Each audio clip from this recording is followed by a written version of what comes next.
There's a lot making the news in cyberspace during this week. Iran in turmoil after its elections and Pakistan becoming the World T20 champion. All of this will be covered in our show today, but our show is primarily focused on war. War of a different kind. War which isn't fought with guns, tanks or jets, but the one which is fought in the cyberspace. I'm your host, Ovais Mangalwala. What are the implications of cyberspace for the military? How does the world of the internet and the military coexist? How are they represented online, and what are the dangers involved?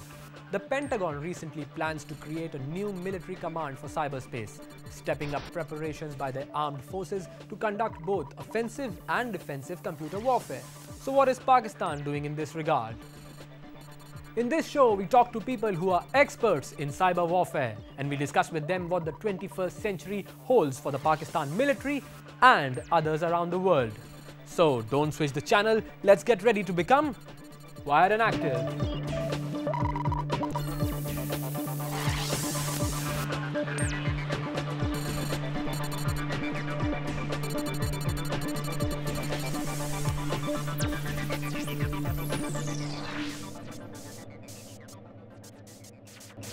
Let's get the ball rolling with our first segment of the show called Keyboard Politics, where we give you the weekly summary of some of the major political blogs in Pakistan.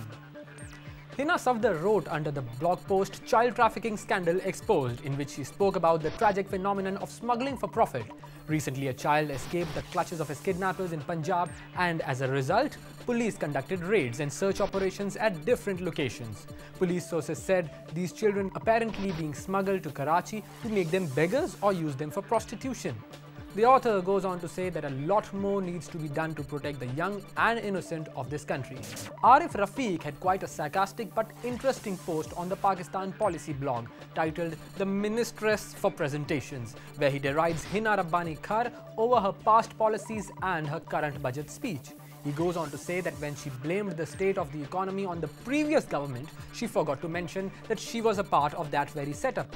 The author also said that he is impressed with her expertise in economics, as she is armed with a degree in hotel management. After all, the government in Pakistan is like a cheap motel. And lastly, to cricket. Even the political blogs couldn't help themselves. Most of their blogs were dominated with the amazing win Pakistan conjured up against the mighty Sri Lankans. It has brought back a feeling of hope when things were in a phase of doom and gloom. Teeth Maestro in his blog said it best.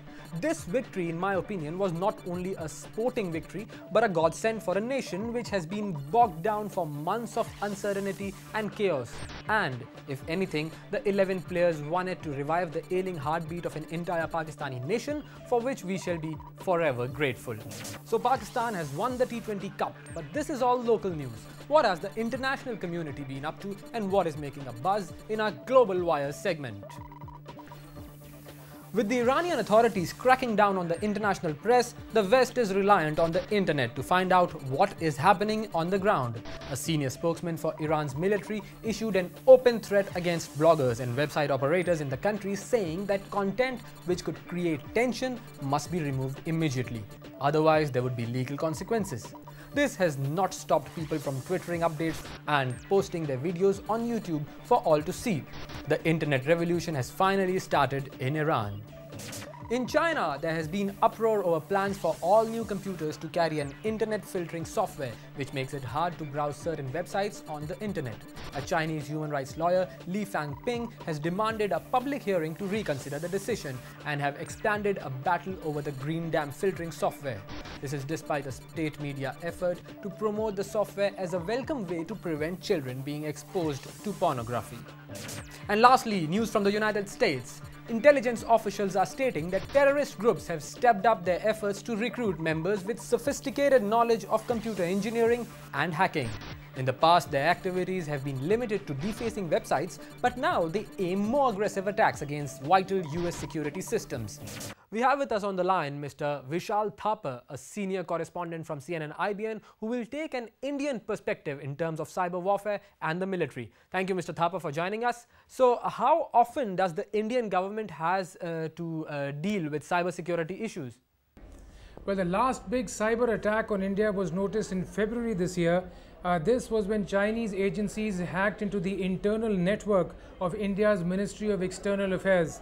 Now, the Indian agencies suspect that there was a Pakistani collaboration here, and they feel that they were sniffing around for Indian moves post 26/11. And what is the role of the Pak-India cyberspace war in the relation with of the two countries? Government agencies the world over are known to use hackers. Now, Pakistani hackers they routinely deface Indian websites and even leave offensive comments like they did while hacking the website of the Andhra Pradesh CID. Similar thing was done with the ONGC website, and in fact there was a cyber attack on the Bank of Baroda website where the entire database of the bank was deleted. Now there was a heightened cyber activity of this kind post the Mumbai attacks, and it was also reported that the Karachi Stock Exchange was down for as many as 6 hours, and I think the Pakistani agencies will be able to tell you exactly what happened. In fact, there was a peace deal which was worked out between the Pak cyber army and the Indian cyber warriors, and even a joint statement was issued to this effect. Okay, sir, can you tell me about the internal threats from local parties and local insurgency groups against the government?